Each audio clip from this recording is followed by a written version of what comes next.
Hi mga mahal, ang ating topic ngayon ay tanong ni Salvador. Ang tanong niya is, paano po ba ang dapat gawin para matutunan kumain? Kasi hindi pa po ako kumakain at gusto kong kumain.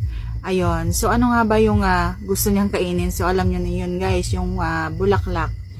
Okay, so ano nga ba ang pwedeng masabi or ano nga ba ang pwede kong maituro sa mga ganitong hindi pa marunong kumain, okay?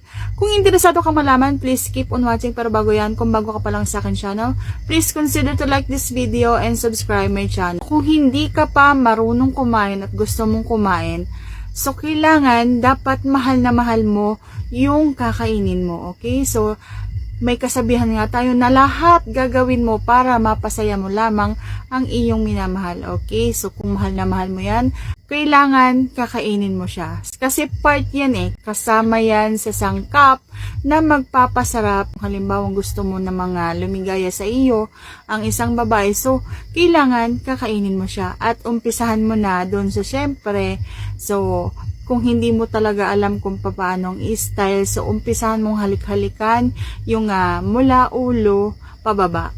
Okay? So hindi mo na kailangan ng maraming seremonyas, ilalabas mo lang yun. Syempre yung dila mo, halik-halikan mo. At yung alam mo yung parang magsusulat ka ng alphabet. So ayan, umpisahan mo sa pagsusulat ng alphabet. At kung marunong kang magsulat ng alphabet, so magagawa mo yan, kikilitiin mo lang gamit ang iyong dila. At kung halimbawa namang hindi ka kumakain kasi may mga naririnig ka na baka may amoy or masamang amoy nito, so kailangan pinakamadaling pwedeng nasa CR nyo lang or nasa bathroom nyo lang is yung toothpaste. Okay, so gamit ka ng toothpaste, lagay mo sa dila mo, tapos ihagod mo dun sa bulaklak.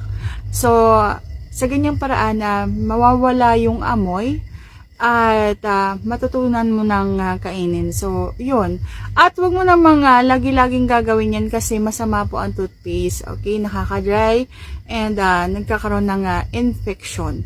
Lalo-lalo na kung halimbawa may mga ginagamit kayong pampabango dyan or pampasarap dyan, tapos mapupunta doon sa buta, syempre, so papasok yan sa loob, magkakaroon siya ng magiging dahilan niya ng yeast infection. So kailangan walang kung ano mang gagamitin yan, dapat safe lang, sip-sip, dila lang, at wag mong duduraan. Okay, so bilang panimula yung aking itinuro sa'yo at sana ay magawa mo.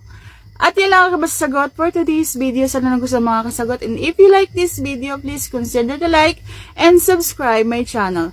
Thank you for watching. See you on my next vlog.